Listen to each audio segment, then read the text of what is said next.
이 묵시는 정한 때가 있나니 그 종말이 속히 이르겠고 결코 거짓되지 아니하리라. 비록 더딜지라도 기다리라. 지체되지 않고 반드시 응하리라. 보라, 그의 마음은 교만하며 그 속에서 정직하지 못하나 의인은 그의 믿음으로 말미암아 살리라. 비록 무화과 나무가 무성하지 못하며 포도나무에 열매가 없으며 감람나무에 소출이 없으며 밭에 먹을 것이 없으며 우리의 양이 없으며 외양간에 소가 없을지라도 나는 여호와로 말미암아 즐거워하며 나의 구원의 하나님으로 말미암아 기뻐하리로다. 주 여호와는 나의 힘이시라. 나의 발을 사슴과 같게 하사 나를 나의 높은 곳으로 다니게 하시리로다. 이 노래는 지휘하는 사람을 위하여 내 수금에 맞춘 것이니라. 사랑하는 성도 여러분, 안녕하세요. 오늘도 우리가 말씀의 은혜로 또 그 의미들로 승리할 수 있는 귀한 하루가 되기를 주님의 이름으로 축원드립니다. 우리가 벌써 구약 성경의 35번째 책인 하박국서까지 우리가 이렇게 여행을 떠나왔습니다. 매번 그랬던 것처럼 오늘도 우리는 이 하박국서가 오늘 우리들에게 어떤 의미들, 어떤 주제들을 주는가 마지막으로 갈무리하면서 정말로 이 하박국의 여행을 맞춰보는 우리 그런 시간, 그래서 하박국서 전체 리뷰, 의미로 돌아보는 하박국에 대한 시간들을 한번 가져봤으면 좋겠습니다. 앞서 듣고 오셨던 것처럼 하박국서의 핵심 구절은 두 군데입니다. 2장 3절에서 4절, 3장 17절에서 19절의 말씀입니다. 제가 한번 다시 읽어볼게요. 2장 3절에서 4절. 이 묵시는 정한 때가 있나니 그 종말이 속히 이르겠고 결코 거짓되지 아니하리라. 비록 더딜지라도 기다리라. 지체되지 않고 반드시 응하리라. 보라, 그의 마음은 교만하며 그 속에서 정직하지 못하나 의인은 그의 믿음으로 말미암아 살리라. 아멘. 3장 17절에서 19절도 읽어볼게요. 비록 무화과 나무가 무성하지 못하며 포도나무에 열매가 없으며 감람나무에 소출이 없으며 밭에 먹을 것이 없으며 우리의 양이 없으며 외양간에 소가 없을지라도 나는 여호와로 말미암아 즐거워하며 나의 구원의 하나님으로 말미암아 기뻐하리로다. 주 여호와는 나의 힘이시라. 나의 발을 사슴과 같게 하사 나를 나의 높은 곳으로 다니게 하시리로다. 이 노래는 지휘하는 사람을 위하여 내 수금에 맞춘 것이니라. 아멘. 그렇습니다. 그래서 여러분, 이런 하박국서의 핵심 구절만 봐도 이 하박국이 뭘 이야기하고 싶은가 우리가 좀 잘 알 수 있습니다. 그래서 오늘 우리가 하박국을 마무리하면서 이 하박국의 두 기둥을 다시 한번 좀 생각해 볼 필요가 있는데, 첫 번째 하박국서의 기둥은 무엇이냐면 신앙인들이 현실에서 맞이하는 고난, 그리고 이해되지 않는 문제들에 대해서 내 실존을 가지고 하나님 앞에 나아가 부딪힐 것, 기도 자리를 회복할 것을 도전하는 그런 부분이 이 하박국서의 한 축입니다.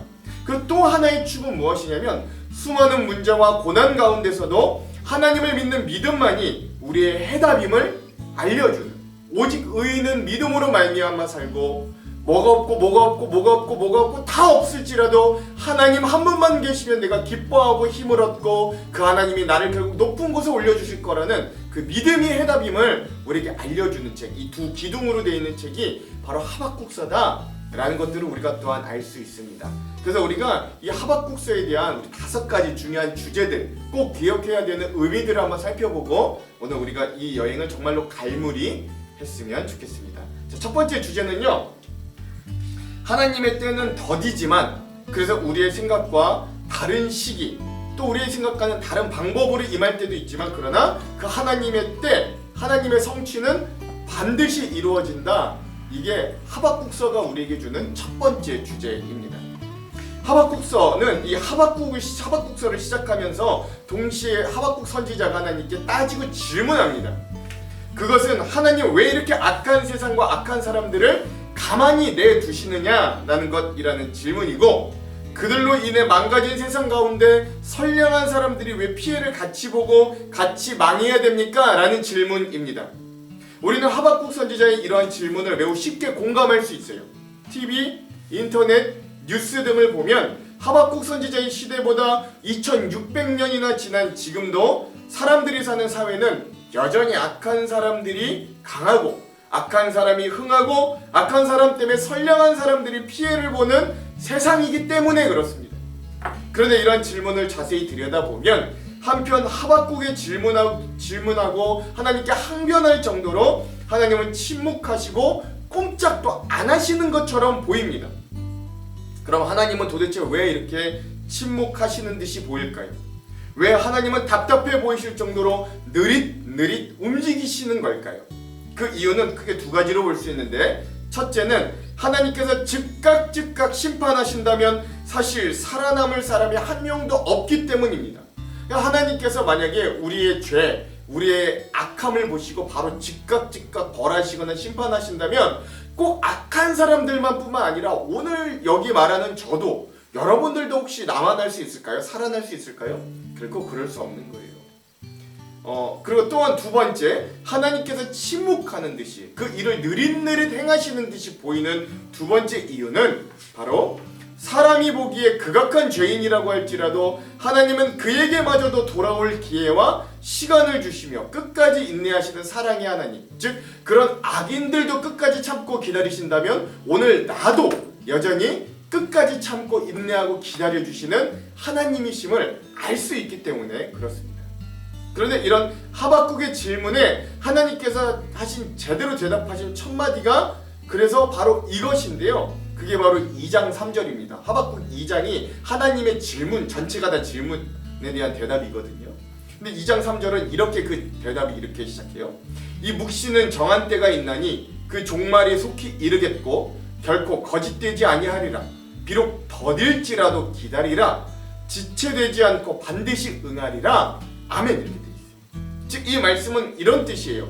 우리 인간이 보기에 하나님의 정의로운 심판과 그것을 이루심이 매우 더디게 보이고 어느 때는 하나님께서 아예 안 계신 것처럼 하나님의 부재를 느끼기도 하지만 하나님의 때는 분명히 응하고 이루어질 날이 올 것이다 라는 거예요. 그래서 하나님은 나의 정한 때가 있다. 그날이 반드시 올 것인데 그러니 네가 보기에는 좀 더디게 보일지라도 기다려라 라고 말씀하시는 겁니다. 오늘 우리도 하나님의 때를 간절히 기다릴 때가 있어요.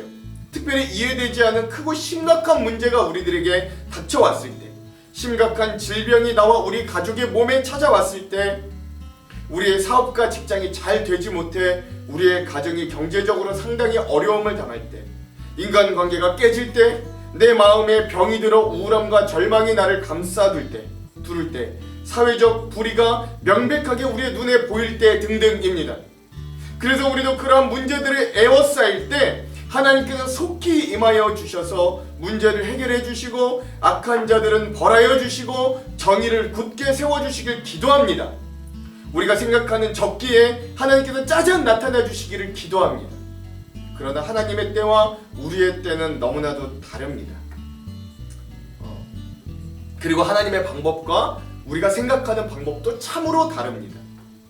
그래서 하나님의 때를 기다린다는 건 사실 참 어려운 일이기도 합니다. 거의 불가능에 가깝기도 해요. 그러나 하나님께서 그 시간들을 버틸 수 있는 한 가지 해답을 우리에게 제안해 주십니다. 그 힘을 주시는데 그것이 바로 믿음입니다. 하나님의 때를 기다릴 수 있는 힘이 바로 그 믿음에서 나옵니다.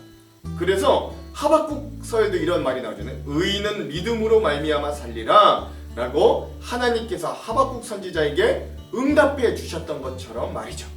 즉 이 말씀은 너희의 눈에 보이는 것만 보지 말고 너희의 귀에 들리는 것만 듣지 말고 그 안에서도 온 땅을 다스리시는 이 하나님의 뜻대로 이 세상을 이끌어 가실 그 보이지 않는 하나님을 바라보고 그 말씀을 들으며 끝내 신뢰하며 믿음으로 살아가라 라는 말씀입니다. 믿음으로 그 때를 기다리라 라고 말씀하시는 거지요. 즉 오늘 우리가 하박국서를 마무리하면서 꼭 기억해야 될 것 하나는 뭐냐면 우리가 하나님께 따질 수도 있어요. 우리의 때, 우리의 방법대로 하나님이 우리에게 응답해 주시지 않을 수도 있어요. 그러나 하나님의 응답은, 하나님의 성취는, 하나님의 약속을 지키심은 반드시 온다.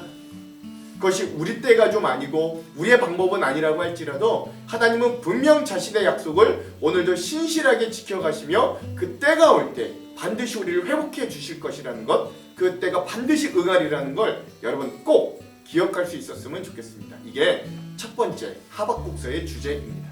자, 두 번째 주제, 인생의 중심을 잡는 자리가 바로 하나님과 만나는 자리다라는 것입니다. 하박국 선지자는 엄청나게 불의한 상황과 이해되지 않는 현실 가운데 서 있었습니다. 특별히 자신의 조국인 남유다가 곧 바벨론 제국에게 멸망당할 것이라는 걸 하나님께 들었고 그래서 이미 알았어요. 그러나 그는 그렇다고 해서 기도의 자리를 멈추지 않았습니다. 즉 하나님과 만나는 자리를 포기하지 않았어요. 그는 때론 하나님 앞에 불경스럽게도 따지고 항변하고 회의감을 표현했을지언정 그는 그러한 모든 문제를 가지고 하나님 앞에 나아가서 하나님을 대면하고 하나님과 씨름하였습니다. 그리고 그는 하나님의 대답을 기다립니다. 그때 하나님은 응답을 통해 하박국 선지자의 마음과 생각을 잡아주셨고 그 믿음의 중심을 붙잡아 주셔서 그가 균형을 잡아 그의 발이 사슴과 같이 높은 곳을 뛰어다니도록 만들어 주셨어요. 미국 기독교계에서 고인이 되셨지만 목사들의 목사라고 불리셨던 유진 피터슨 목사님께서 이렇게 말씀하셨어요. 하나님을 만나는 자리인 예배는 중심을 잡는 행위다. 하나님은 예배를 통해서 방황하던 백성들을 하나님의 보좌라는 중심으로 인도하신다라고 하셨습니다. 여러분, 여기서 이 목사님이 말씀하셨던 예배는 과연 뭘까요? 물론 주일날이나 우리가 공식적으로 모여 하나님께 경배드리는 시간을 예배라고 볼 수 있지만 그 시간이 꼭 아니더라도 우리의 개인적인 삶에서 하나님을 만나려고 애쓰는 모든 시간이 바로 예배 시간이라고 할 수 있습니다. 즉 우리가 하나님과 친밀하게 교제하는 시간, 하나님께 나아가 기도하는 시간, 말씀을 듣고 읽고 묵상하며 그 말씀 가운데 거하는 지금 이 시간과 같이 이런 모든 시간이 사실 예배 시간입니다. 그리고 그때 우리는 신앙의 중심뿐만 아니라 내 인생의 중심, 우리 가정의 중심, 우리 교회의 중심, 더 나아가 우리 사회의 중심을 잡고 우뚝 설 수 있습니다. 흔들리는 내가, 흔들리는 우리의 신앙이, 흔들리는 우리의 가정과 직장과 세상이 하나님을 만나는 그 자리로 나아갈 때 비로소 중심을 잡고 균형이 잡혀지고 굳건히 설 수 있게 되는 겁니다. 하박국 선지자를 보십시오. 그는 처음에 회의감과 깊은 절망과 이해할 수 없는 문제들로 인해 분노에 차 있었지만 흔들렸지만 그가 하나님을 만나는 자리로 끝내 나아가 하나님을 만나 그 응답을 들었을 때 그는 변화합니다. 그의 변화가 어떠한가 하면 심지어 내 나라가 곧 망하는 것을 알아도 그것도 하나님의 뜻이면 떨리는 마음으로 받아들이겠다라고 고백할 정도예요. 또한 내 삶을 채워주던 다른 모든 것들이 다 없어졌어요. 무화과도 없고 포도도 없고 감람나무의 열매도 없고 소와 양도 다 없어요. 그러나 그런 것들이 없어도 하나님 한 분만으로 만족하고 기뻐한다라고 고백합니다. 그리고 끝내 그 하나님께서 나의 발을 높은 곳에 다니게 하실 회복과 구원을 끝내 확신하며 소망하게 됩니다. 저는 이러한 모습이 바로 우리 신앙인들이 가져야 할 최종적인 균형과 중심 잡힌 모습이다 라고 여깁니다. 하박국 선지자는 하나님께 따지거나 항변할 때도 기도로 하였고 해답을 얻고 하나님을 찬양할 때도 기도로 하였어요. 즉 그는 어떠한 상황과 환경에서도 하나님과 만나는 자리를 떠나지 않았습니다. 그래서 기도는 놀라운 은혜와 능력을 우리에게 주는데 그것은 기도, 즉 하나님을 만날 때 우리가 보다 넓은 시각을 가지고 우리에게 다가온 모든 문제들을 바라볼 수 있게 돼요. 고난도, 아픔도, 슬픔도, 문제도 다 넓은 시각으로 바라볼 수 있게 해주신다라는 거예요. 그래서 인생의 손해와 절망 가운데 들어가 있는 나의 상황이 오히려 하나님의 영광을 드러내는 데 사용될 수 있다는 소망을 발견하게 됩니다. 그리고 곧 그것들도 회복하고 구원해 주실 거라는 것도 기대하게 되는 거죠. 우리에게 이런 성숙한 균형과 중심이 잡힌 믿음의 도전이 되는 귀한 하박국의 말씀과 의미들이 되기를, 그 의미들을 되새기는 귀한 시간이 되기를 다시 한번 소망해 봅니다. 이게 두 번째 우리 하박국서의 주제입니다. 자, 세 번째 주제는요, 여호와여 주는 주의 길을 이 수년 내에 부응하게 하옵소서 라고 하는 주제입니다. 하박국 선지자의 상태를 보면 그가 기도하기 전에는 세상에 절망이 가득해 보였고 그 안에 살아가는 자신의 인생이 원망스러워 보였습니다. 누가 봐도 그렇죠. 그러나 그가 하나님 앞에 나아가 기도하며 하나님의 뜻을 깨달았을 때 그런 현실 가운데서도 그는 견딜 수 있는 힘이 생겼습니다. 그 악한 현실이 언젠간 은혜와 구원으로 바뀔 거라는 확신이 생겼어요. 하박국서 3장 2절의 말씀은 이래요. 여호와여 내가 주께 대한 소문을 듣고 놀랐나이다. 여호와여 주는 주의 일을 이 수년 내에 부응하게 하옵소서. 이 수년 내에 나타내시옵소서. 진노 중에라도 궁유를 잊지 마옵소서. 아멘. 그렇습니다. 그래서 하박국 선지자는 이런 하나님에 대한 소문을 듣고 놀랐다라고 제일 먼저 고백해요. 여기서 이 하나님에 대한 주의 일, 주의 소문이란 그동안 성경 또 예전부터 수많은 믿음의 사람들로부터 전해져 내려오던 하나님의 구원의 이야기들을 통해 하박국 선지자가 알고 있던 위대한 구원의 역사들이 위대한 구원의 역사를 다시 한번 떠올리게 되는 걸 의미합니다. 이어서 그 위대하신 하나님께서 주의 일을, 그 구원하시는 일을 이 수년 내에 부응하게 해달라고 간구하는 데까지 이 하박국 선지자의 고백이 나아감을 알 수 있어요. 놀랍지 않으십니까? 완전한 절망의 절규에서 이제는 주의 일을 수년 내 부응케 해달라는 놀라운 소망으로 그의 방향이 완전히 전환된 거예요. 여기서 하박국 선지자가 구하는 주의 일이란 자기들을 지금 힘들게 하고 있는, 또는 자기들을 멸망시킬 저 바벨론 제국의 멸망, 그리고 또 본인들 남유다의 심판, 그리고 난 이후에 하나님의 회복이었습니다. 근데 여기서 중요한 건 하박국 선지자가 말하는 부흥은 단순히 상황과 환경이 우리 인간 보기에 좋게 변하는 것만을 말하는 게 아니라는 거예요. 남유다가 번성하고 자기의 조국인 남유다가 번성하고 번영하는 걸 넘어서서 남유다가 먼저 하나님 앞에 지은 죄에 대한 징계를 순히 달게 받아들여 고난 중에도 성숙함을 부흥이라고 여겼고, 그 이에 하나님의 구원하심을 입어 전 이스라엘이 하나님의 백성으로 바르게 세워지는 것을 부흥이라고 말했다라는 게 중요합니다. 그러므로 하박국 선지자가 사용한 이 부흥이라는 단어 안에는 고난에 의한 성숙, 그것을 인내하고 감내하는 연단이가 안에 포함되어 있었다라는 거예요. 사실 부흥이라는 단어는 교회에게 있어서는 언제나 들어도 기분이 좋은 단어입니다. 그리고 교회의 부흥은 교회 공동체가 항상 바라는 소원이기도 합니다. 그러나 이런 부흥에 대한 의미를 잘 살펴보아야 돼요.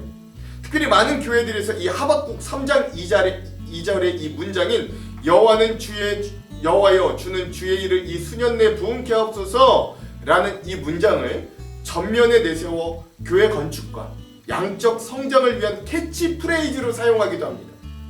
그러나 하박국 선지자가 말한 부흥의 의미와 맥락은 사실 그런 것과는 거리가 좀 멀어요. 사실 하박국 선지자의 기도에서 부흥을 위한 기도를 보면 이스라엘의 번성이 아니라 회복을 통한 하나님과의 바른 관계를 맺는데 더 초점이 맞추어져 있음을 우리가 발견할 수 있습니다. 어렵지 않게요. 왜냐하면 그는 수년 내 부흥케 하소서에서 끝나지 않고 마지막에 보면 진노 중에 궁유를 잊지 말아달라고 간구하기 때문입니다. 즉 이 부흥 안에는 잘되고 수가 늘어나는 것만 있는 게 아니라 하나님께서 자신을 향한 심판과 징계를 온전히 받아들이겠다는 의지도 담겨 있다라는 거예요. 그러므로 오늘 우리도 수년 내에 이루어야 하는 우리의 진정한 부흥은 겉모습과 양적인 성장보다도 하나님과의 올바른 관계가 더 깊어짐에 그 부흥의 초점이 있음을 기억할 수 있어야 됩니다. 앞선 주제에서 말씀드린 것처럼 하나님과 만나는 자리를 회복하는 게 진정한 부흥이고, 그런 만남을 통해 우리의 삶의 중심이 온전히 바로 서는 것이 진정한 부흥의 시작입니다. 하박국서 여행을 떠났던 우리 모두에게 이러한 진정인 내적인 영적인 부흥, 또 양적이고 외적인 부흥도 함께 일어나기를 간절히 축원드립니다. 자, 네 번째 주제, 과거 출애굽의 역사로 자신의 백성을 구원하신 하나님은 십자가의 은혜로 여전히 우리도 구원해 주십니다. 이게 네 번째 주제예요. 하나님의 해답을 들은 하박국 선지자는 하나님을 찬양합니다. 특별히 온 세상을 살피시고 온 세상의 심판의 주가 되시는 하나님의 모습을 장엄한 시적 표현으로 시기오롯이라는 장단에 맞추어서 찬양합니다. 그 노래의 주된 내용은 바로 하나님께서 과거 애굽에 종살이하던 자신들의 조상들을 구원하시기 위해 애굽에서 10가지 재앙을 일으키시고, 즉 자신들의 원수들에게 10가지 재앙을 일으키시고 홍해를 여시고 시내 산으로 이끌어 하나님이 직접 나타나셔서 율법과 말씀을 주시고 가나안 땅에 이르기까지 광야 생활을 이끄시고 또한 중간중간 나타나는 외적들로부터 보호하셨던 여정의 모습이다 라고 보아도 무방합니다. 즉 하박국 선지자는 과거 자신의 조상들을 구원하시고 인도하셨던 하나님을 애써 기억하며 찬양합니다. 즉 이 찬양을 통해 하박국 선지자는 이 남유다 백성들이 구원의 회상을 하게 만드는 거죠. 회상, 즉 기억하는 것은 신앙 회복의 중요한 첫걸음이 됩니다.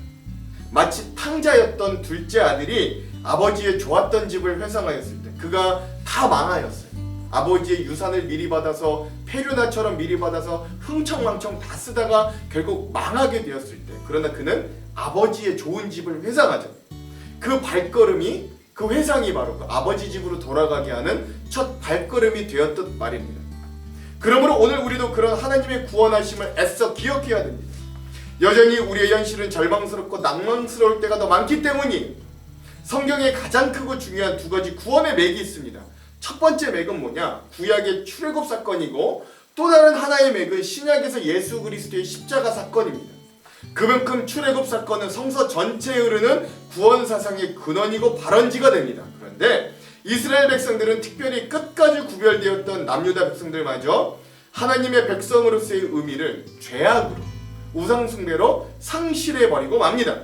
그야말로 이스라엘에게 있어서 이제는 하나님의 백성으로서의 역사가 끝난 것이죠. 그리고 그 이후 2000년이 넘는 시간 동안 이스라엘 백성들은 실제로 나라가 없이 이 땅 위에 존재해 왔었습니다. 하지만 신기한 것은 그럼에도 불구하고 이 이스라엘 사람들을 통한 하나님의 역사는 결코 끝나지 않았다라는 거예요. 하나님은 포로 중에 있는 그들을 통하여 다시금 하나님의 일을 만드시고 메시아에 대한 기대를 품게 하십니다. 끝나버린 것 같은 그곳에서 하나님은 다시금 그의 역사를 세우고 만들어 가십니다. 그리고 결국 그들이 기다리는 메시아를 이 땅 위에 보내십니다. 그분이 바로 예수 그리스도였어요.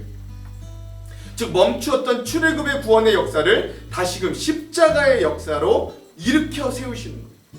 인간들의 죄악으로 멈춰버렸던 역사에 하나님은 다시금 은혜와 사랑의 기름칠을 하기 시작하시는 거죠. 그리고 다시 이 세상의 한 역사의 중심에 그의 심장이 예수 그리스도의 보혈의 피로 말미암아 뛰기 시작합니다. 그리고 예수 그리스도의 십자가로부터 다시 시작된 그 역사는 유다를 넘어 온 이스라엘을 넘어 땅 끝까지 이르게 되는 거예요.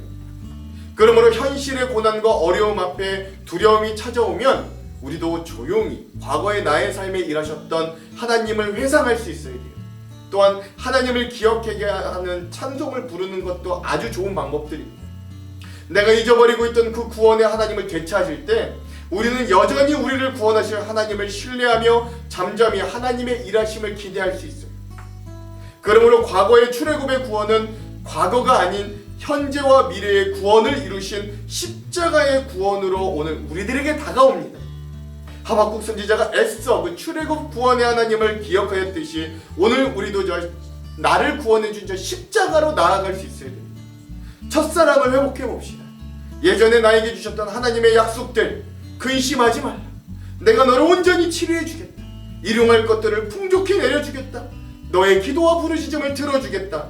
불이던 물이던 너를 삼키지 못하게 보호해 주겠다. 독수리 날개쳐 올라가듯이 새 힘을 주겠다. 등등등등 그 하나님의 수없는 약속들을 다시 한번 애써 붙잡아 봅시다.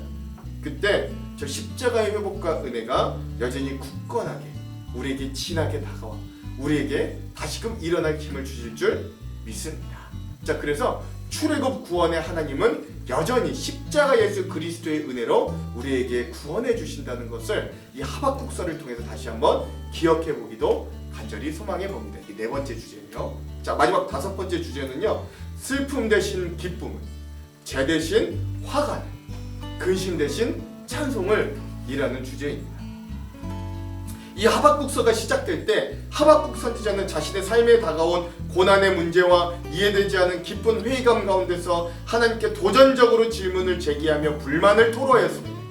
그러나 이 책의 마지막에 나온 하박국 선지자는 구원에 대한 확신, 그리고 하나님에 대한 신뢰, 그리고 기쁨의 노래로 이 책을 마무리합니다.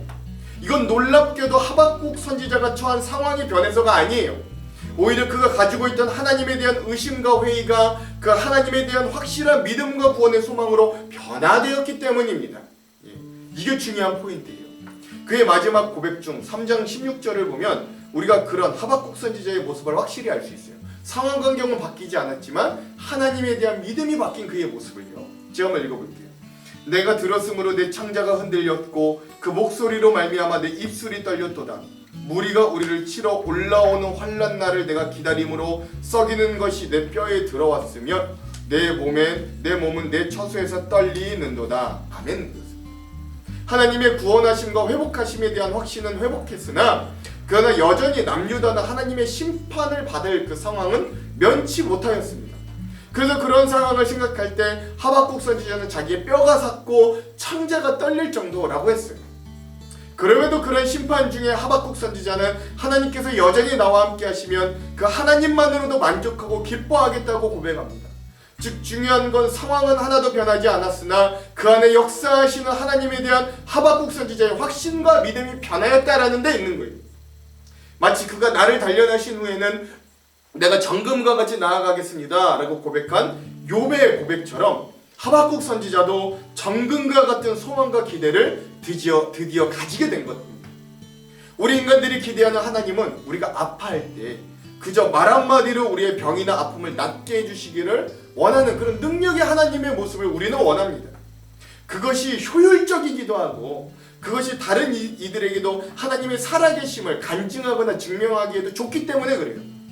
그러나 성경이 말하는 대부분의 하나님의 모습은 우리가 아파할 때 즉각적으로 반응하시기보단 같이 아파하시는 하나님. 마치 어머니의 자궁 안에 있는 아기가 아플 때 그 어머니의 자궁도 꿈틀하며 같이 아파하는 것처럼 우리와 함께 그 고난 중에 동행하시는 하나님입니다. 이건 뭐 하나님이 즉각적으로 해결해 줄 수 있는 능력이 없으시다 뭐 이런 하나님의 무능함을 이야기하는 게 아니에요.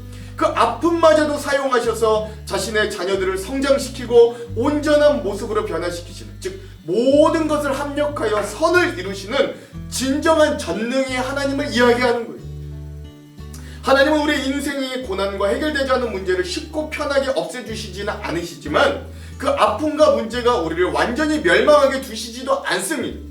오히려 그 아픔을 당하는 자녀들과 함께 아파하시고 그 아픔 중에 그 자녀가 믿음으로 성장하는 길로 동행하여 주셔서 결국 그 아픔도 선으로 바꿔주시더라라는 거예요. 그리고 분명 그 안에 하나님은 우리의 힘이 되어 주십니다. 감당할 만한 시험을 처음부터 허락해 주시고 때론 우리가 감당하지 못할 때는 피할 길도 허락해 주세요.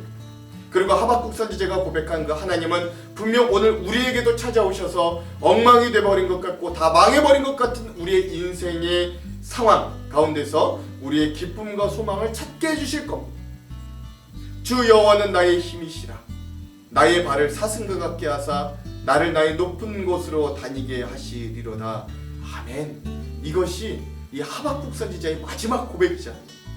오늘 우리도 이러한 소망과 구원에 대한 확신이 우리들에게도 깊이 임할 수 있는, 그렇게 도전받고 그런 믿음의 성장으로 나아갈 수 있는 작은 하박국들이 다 되시기를 간절히 소망합니다.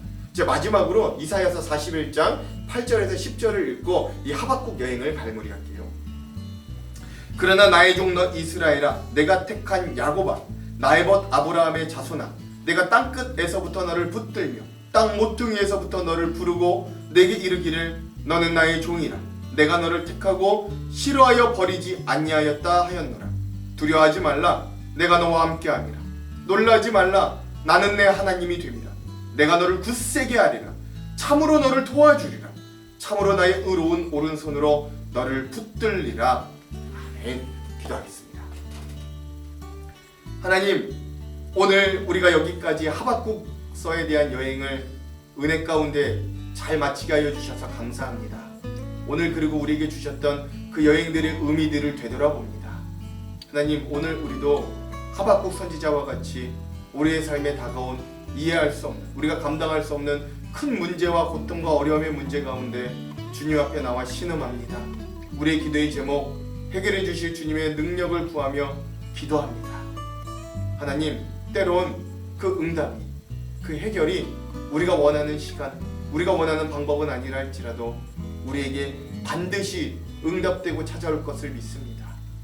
오직 의인은 믿음으로 말미암아 산다고 하셨으니 오늘 우리에게도 그 믿음을 주셔서 그 하나님의 성취와 응답이 이루어지는 때까지 이 믿음이 우리를 굳건히 서게 하여 주시고, 또 하나님, 주님 한 분만이 우리의 힘, 우리의 능력으로 삼고 이 어려운 순간들을 잘 견딜 수 있는 믿음의 사람들로 성장할 수 있도록 우리와 함께하여 주시옵소서.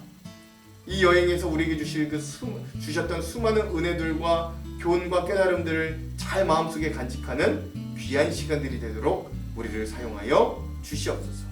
그렇게 하실 주님을 기대하며 예수 그리스도의 이름으로 기도합니다. 아멘. 아멘. 오늘은 이 영상 이후에 어노인팅 1집에 주님 한 분만으로 나는 만족해 이 찬양을 듣고 영상을 마무리하도록 하겠습니다. 그럼 사랑하는 성도 여러분, 오늘 하루도 말씀으로 승리하십시오. 사랑하고 축복합니다.